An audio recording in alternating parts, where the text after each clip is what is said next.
Hi friends, இந்த கனகாம்பர செடி பாருங்கள். இது இப்போ தான் கொண்டு வந்து வச்சுருக்கேன். அம்மா இதை வந்து நாற்று போட்டு வச்சுருந்தாங்க. முள்ளங்கி எல்லாம் விதை போட்டிருந்ததெல்லாம் நல்லா முளைச்சி வந்துருச்சு. இது பாருங்கள், வெண்டைக்காய் நல்லா முத்தி இருந்தது. அதை நான் காய விடாமல் அதை அப்படியே எடுத்து சரி போட்டு பார்க்கலான்னு போட்டிருந்தேன். நல்லா முளைச்சி வந்துருந்ததுங்க. அதை எடுத்து இப்போ பக்கத்துலலாம் நட்டு விட்ருக்கேன்.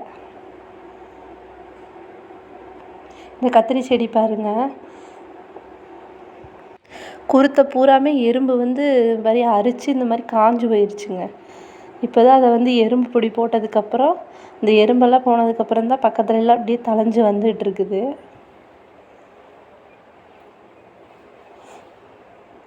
வெண்டைக்காயும் ஒன்று இருக்குதுங்க. பார்த்தீங்கனாலே தெரியும், அப்படியே ஒவ்வொன்றும் வருது. இந்த செடியை பாருங்கள், நல்லாவே தெரியும். ஃபுல்லாக அப்படியே எறும்பு அரிச்சு பிடிச்சி பக்கத்துலேருந்து அப்படியே தழைஞ்சு வந்துகிட்டு இருக்குது. இது சாத்துக்குடி பழம் பாருங்கள். ஒரு காய் தான் முதல்ல இருந்தது, ஆனால் நல்லா தொலாவி பார்க்குறப்ப தான் பக்கத்தில் இன்னொரு காய் இருந்தது தெரிஞ்சுது. இந்த மரத்தோட கலர்லேயே இருக்கிறதுனால இதுக்குள்ளே காய் இருந்தாலும் பெருசாக நம்மளால் கண்டுபிடிக்க முடியறது இல்லைங்க. இப்போ 2 காய் இருக்குது.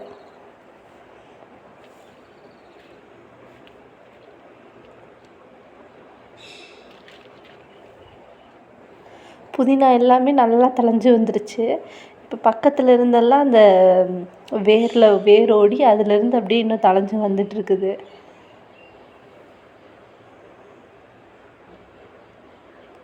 இது வந்து முள்ளு கத்திரிக்காங்க. முள்ளு கத்திரிக்காய் ஒரு செடி நல்லா வந்திருக்கு.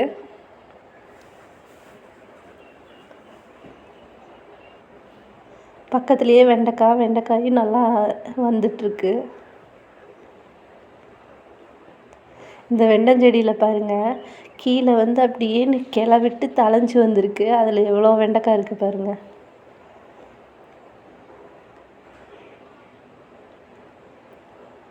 தட்டாம்பூச்சி பறந்துட்டு இருந்தது. இது வெண்டைக்காய் மறுபடியும் விதை போட்டு விட்ருக்கேங்க. நல்லா எல்லாமே முளைச்சி வந்துருச்சு.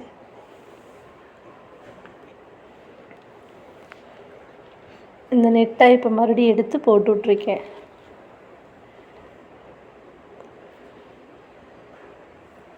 எப்படி முளைச்சிருக்குன்னு பாருங்கள். கொத்தவரங்காய் இப்போ தான் எடுத்து மறுபடியும் வந்துருச்சு. வாரத்தில் 2-3 தடவை எடுக்கிற அளவுக்கு வந்துகிட்டே இருக்குது. அது எவ்வளோ அப்படியே கொத்து கொத்தாக காய்ச்சிட்ருக்குதுன்னு. பிரண்டை இந்த தடவை நல்லா வளர்ந்து வந்துருச்சு. அடுத்த தடவை எப்படி இருந்தாலும் நம்ம எடுக்கலான்னு நினைக்கிறேன் சட்னிக்கு.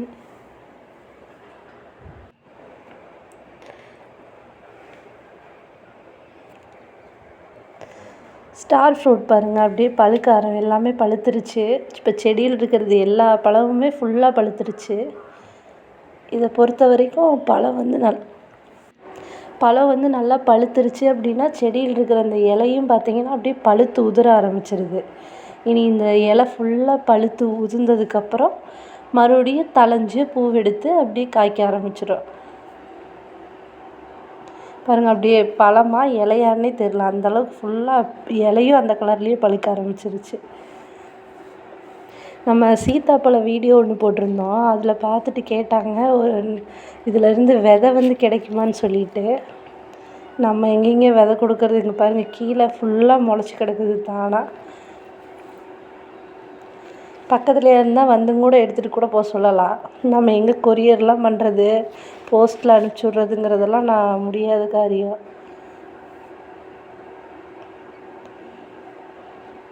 ஒரு 10-20 செடிக்கு மேலே ஏற்கனவே பிடுங்கி வீசிட்டேங்க.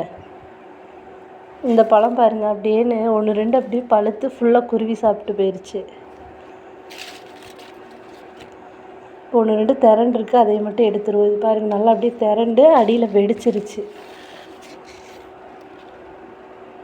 அது கொஞ்சம் பார்த்து அது அப்பப்போ திரண்டதுமே எடுக்கலைன்னா குருவி ஃபுல்லாக சாப்பிட்டு போயிடும்.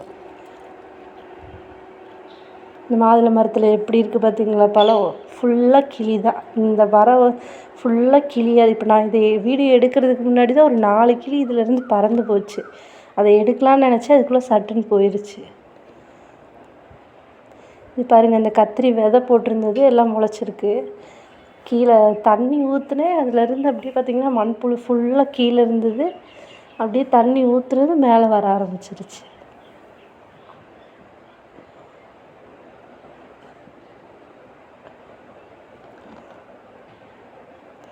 நெளிஞ்சிட்ருக்குது பாருங்கள் எப்படி இருக்குன்னு.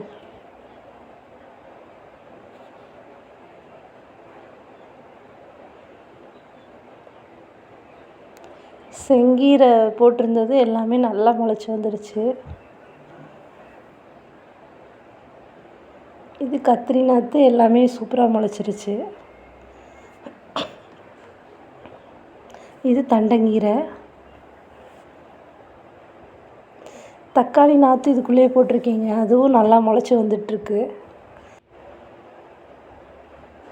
இது பார்த்திங்கன்னா இந்த பர்பிள் கலரில் ஒரு முட்டைக்கோஸ் விதை வாங்கியிருந்தேன், அது போட்டிருந்தது சூப்பராக முளைச்சி வந்திருக்கு பாருங்கள். ஒரு பேக்கில் அப்படியே 3 சைடு வர மாதிரி போட்டு விட்ருக்கேன் விதை. இதோட தண்டு பாருங்கள், அதுவே பர்பிள் கலரில் தான் வருது. அவ்வளோதாங்க.